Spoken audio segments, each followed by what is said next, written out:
Պուրիտանները, ամենօրյա ընթերցանություն, Սթիվեն Չարնոկ, օր մարտի 28։ Իմ ամբողջ սրտով պիտի գոհություն մատուցեմ քեզ Տեր իմ Աստված, և հավիտյան պիտի փառավորեմ քո անունը։ Սաղմոս 86-րդ գլուխ 12-րդ խոսք։ Քրիստոսը եկավ մեզ Աստծուն մոտեցնելու,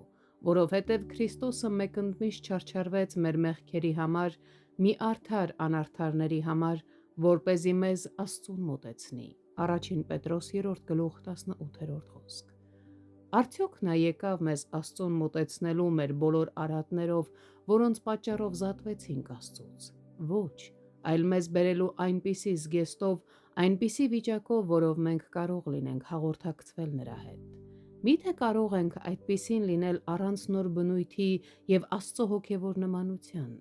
Միթե մի մարդ, ով մեկ ուրիշին բերում է իշխանի մոտ նրա հանդեպ ողորմություն ցուցաբերելու համար, նրան կբերի իշխանի առաջ անփույթ և անպատշաճ հագուստով, այնպիսի հագուստով, որը, ինչպես նա գիտի, իշխանը ատում է։ Նույնպես էլ մեր Փրկիչը մեղավորներին չի բերի և չի կարող բերել Աստծո առաջ այդպիսի վիճակով, քանի որ նման մարդկանց շփումը նույնքան հակասում է Աստծո սրբության բնույթին, որքան խավարի հետ շփումը հակասում է լույսի բնույթին։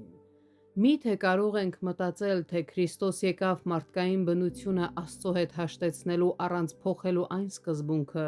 որը պատճառ դարձավ առաջին ապստամբությանը։ Եվ ավելին, քանի որ Քրիստոսի գալուստը նպատակ ուներ հաճեցնել Աստծուն և փառավորել Նրան իր բոլոր հատկանիշներով, ինչպես նաև փրկել մեզ, ապա ինչպե՞ս կարող էր Աստված հաճույք ստանալ Քրիստոսի մահվան ազդեցությունից, եթե նա մարդուն բերեր իր մոտ առանց նրա բնության փոփոխության։ Միթե այդ դեպքում նրա ողորմությունը կփառավորվեր։